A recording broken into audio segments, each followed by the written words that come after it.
Hi students, hi parents, it's Mrs. Reyes. I'm going to do a very quick tutorial just so you guys can get logged into SeeSaw. You know that there has been some issues and some problems, and I've been working the past couple days to try to figure out how to work through them. I've gotten through a lot of them, but there are still a few that I'm still working out.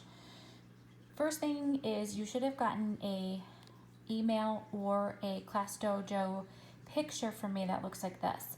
This is my fake student one. I needed to do a fake student so I can see what the parents are looking at on their end so I know what your concerns are. The biggest thing on this page that you're going to be concerned with is that code. So I've already copied and pasted it. And so I'm going to go ahead, open up my search engine, go to this website here that's going to bring me to the SeeSaw, and I'm going to go ahead and select login. Once you select login, you're going to look for the I'm a student. Once you select the I'm a student, you should get a page that looks like this, the student sign in. You're going to want to make sure that all of this information is blank, and then you're going to want to type that code in that I had sent you. So you can hit go, and when you hit go, it's going to take your child to their actual student account, not the family account, but the actual student account. And so any work that I post is going to be on their activities page. If the activity page doesn't automatically come up, then you can just come over here right to the activities. You double click on it, and then anything for the activities are going to start showing up on this side of the screen. And just so you guys know, the activities are dated. So on my teacher end, I have to date everything. So work that's due on Monday are going to drop in on Monday. Work that's due on Tuesday will drop in on Tuesday, and so on and so forth. So on Monday, you're not going to be able to see Thursday's work, just so you have that information. So here is a lot of the work that I have just inside this kind of fake account, just so you can see some of them. And so one thing I've been noticing that is still a problem is that anything that I've created and I've downloaded into the children's accounts, when I go ahead and I hit add response, it's not letting me. It's not letting me to where it is I need to be in order to edit and add responses in. So this is not something that's on your end. It's something that I'm still working out. That's why I had done this week. So I knew that some of the parents would get in and kind of play around with it, and then I so appreciate the feedback, so then this way I can go ahead and try to problem solve a lot of these issues that have come up. So I'm still working this problem out right now. So if you cannot add a response, that is not your fault. That's still something I'm working on. So I'm going to kind of scroll down a little bit. Here was another one that I had added in. I'm going to add response, and it's still doing the same thing. So it seems like anything that I personally added in, it's just not letting me do what I'd like to do to it. So I'm going to go ahead and open up this. This is just something that was already in the system, and I'm going to say finish responses. And you might see some work in here, you may not. And so what you're going to see is on this side, you see some tools. This is your text boxes. This is a microphone for you to add any audio. This is your camera for you to add any pictures or any videos. This feature probably will not work on the student tablets just because that camera was actually shut off, so this probably won't work. Can't say 100% because I didn't test it out, but that's what we're hearing. And then this finally is just for shapes and backgrounds. So if you want to add a text box, you just go ahead and click the text box. I like to use these handlebars that are in the corner to make it larger or bigger, whatever the particular size is. I don't want to make it too small because I don't like my writing to be too small. And then once I get it the size that I want, I can actually just bring it in, and then I kind of usually click over here to get rid of the handlebars, and then I can move it where I want it. So I'm just going to put it right in here. And if I want some more text boxes, I can just click back on it, and then I'm just going to go ahead and hit duplicate because they're already the same size that I just created, and then I can just go ahead and move them where I want. Also, just to let you know, there's some additional tools down here at the bottom. This is, again, another way to do text boxes. This is a pencil. Here's a marker. This is a highlighter, and this is just some kind of like a funky paint pen that I don't use too often. And so usually I like to just stick with the marker, and then over here on the side is all the colors that they can use.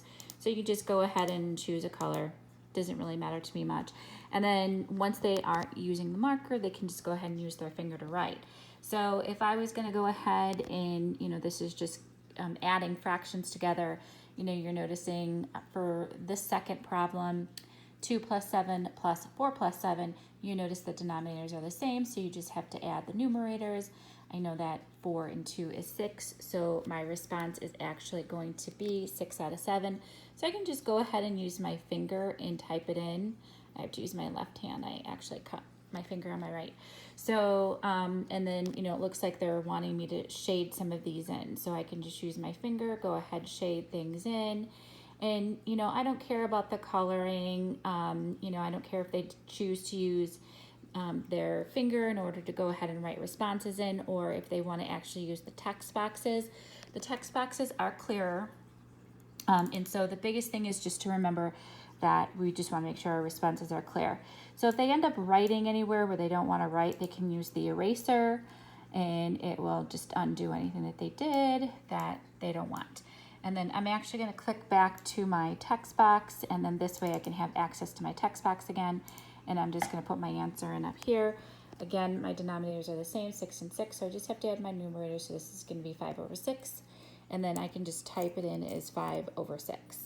And so, you know, typing in the text boxes, you know, writing it by hand is just fine. You know, you can also use the mouse to go ahead and, you know, create some of your writing. I just have to go back here, select this, and do my 8 over 8. So, you know, it's just like learning how to write again. It's just now I'm trying to use a mouse. And so I know if they're writing by hand, if they're using the mouse, it might not be as neat and clear as it's going to be using the text boxes. The biggest thing to keep in mind is whatever it is that they're turning into me, just make sure that it's clear and that I can read it. This is partly why I chose to move to SeeSaw, because some of the pictures that are being sent are very, very blurry, and it's really hard to make out the difference between some of the numbers. I can't quite always see the responses, or sometimes I try to go open something and I can't open it. And then I get, you know, probably about 100 different emails a day. So sometimes emails are getting lost in other emails. So it's just making it very hard to give thoughtful and responsible feedback to the students. And this is why we chose this particular program. So anything that they do is going to drop, when they submit it, will drop into my teacher page, and I'll be able to review it. All answers should be clear, and then I'll be able to give feedback. If a child doesn't turn in an assignment, then I'll see that right away. So if you're working on something and you didn't get a chance to finish it, but you want to save it, this is what the draft button is for. So when you select the draft button, it's just going to upload it. It'll save your work for you. And then whenever you're ready, you can go ahead and find it again. And then you can just click that edit button, and it'll take you right back into it. So once you've finished and, you know, you've added, you know, through all the work, like this is going to be 4 out of 5. I just have to go ahead and add in my 4 out of 5.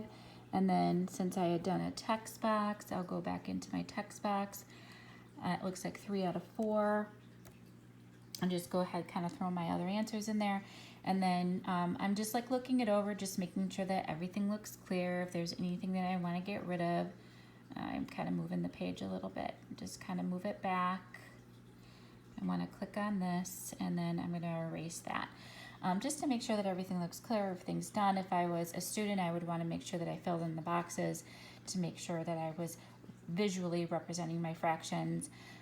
But I just wanted to do a quick tutorial just so you had some basic information on how to use the tools. So once I'm finished, I'm going to want to come up here to this green circle with the white check, and I'm going to just go ahead and select it.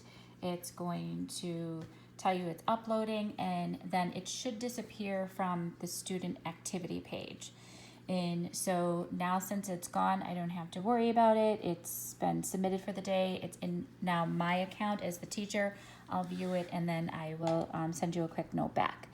And these are just some other assignments that are in there. You know, again, you know, this was the word problem for the day. I did add that, and so it's taking me to this, and it's just not letting me edit. I'm not really sure why that is. I'm going to work through that. And then I will be in touch. Hopefully, you know, by Monday, everything will be running smoothly. So again, I really appreciate all the feedback. I'm sorry for any frustrations. The only way to really get good at this is to start using it, and, you know, to know what something looks like on a parent end. And then I've been working it on as now a teacher end. And, now I'm working on it as like a parent teacher. So, being able to understand what I'm assigning as a teacher and how the parents are actually viewing it.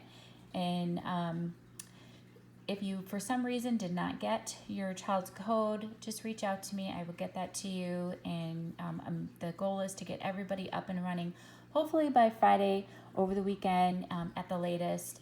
And then this way we'll be ready to go as of Monday. So again, reach out, email, or through Class Dojo, and I'll be in touch. Okay, everyone, I'll talk to you soon. Stay healthy and safe.